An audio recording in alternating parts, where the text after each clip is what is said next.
রুমে পৌঁছে সর্বপ্রথম ব্যাগপত্র রেখেই ঝটপট বেরিয়ে পড়লাম সমুদ্র দেখার জন্য। কারণ শুনলাম যে উড়িষ্যার এই রিসর্টের একদম পাশে ঝাউবনটা পেরোলেই নাকি রয়েছে এক বিরাট সমুদ্র।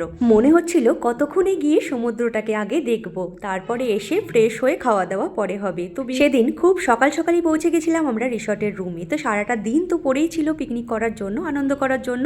তো সর্বপ্রথম চলে আসি আমরা এই বালির রাস্তা পেরিয়ে, ঝাউবনকে পেরিয়ে সমুদ্র। অবশেষে সমুদ্রের দেখা মেলে এবং কতক্ষণে সমুদ্রের ধারে এসে দাঁড়াবো এটাই ভাবছি। দীঘা পুরীর মতো মন মাতানো ঢেউ না থাকলেও এটা ছিল এক অন্য রকম পরিবেশ। চারপাশে ঘন ঝাউবনে ঘেরা আর সমুদ্রের এই হালকা ঢেউ যেন এক অন্যরকম মনোমুগ্ধকর পরিবেশ সৃষ্টি করেছিল।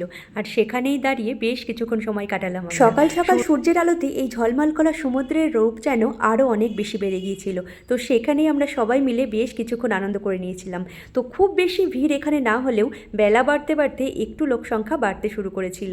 একদম সকালে যেরকম ফাঁকা ছিল সমুদ্রের ধার, ধীরে ধীরে কিন্তু লোকের আনাগোনা শুরু হয়। খুব ভালোভাবে স্নান করা না গেলেও এখানে এমনি কিন্তু দেখতে বা এখানে বসে সময় কাটাতে বেশ ভালো লাগবে। দীঘা পুরীতে যেরকম আমরা স্নান করতে মত্ত হয়ে যাই, তো এখানকার স্নিগ্ধ পরিবেশে তোমার শান্তভাবে থাকতে ভীষণ ভালো লাগবে। আর এখানে বেশ কিছুটা সময় কাটানোর পর আমরা উঠে পড়ি বোটে। তো বোটে চড়ে মাঝ সমুদ্র অবধি গিয়ে সেখানে ঘুরপাক খেতে বেশ অনেকটা আনন্দ করেছিলাম। আর এরকম অনুভূতি দীঘা পুরীতে কখনোই আমরা করার সাহস পাইনি।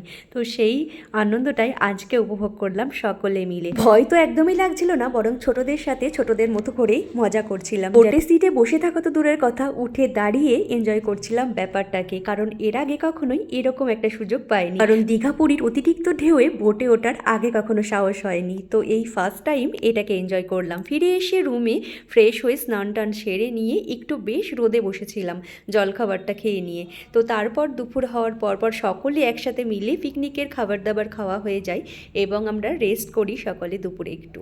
তো দুপুরে রেস্ট করার পর যখন বেশ বিকেল, তখন সমুদ্রের ধারে এসে সমুদ্রের এক রূপ দেখতে পেলাম।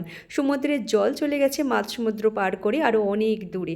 যেখানে এতক্ষণ বোট চলছিল সেখানে কিন্তু শুধুই পলি আর বালি, আর এছাড়া কিছু নেই। জোয়ারে এখানে জল অনেকটা চলে আসে সকালের দিকে, যেমন ভাটায় কিন্তু আবার জল চলে যায় একেবারে মাঝ সমুদ্র।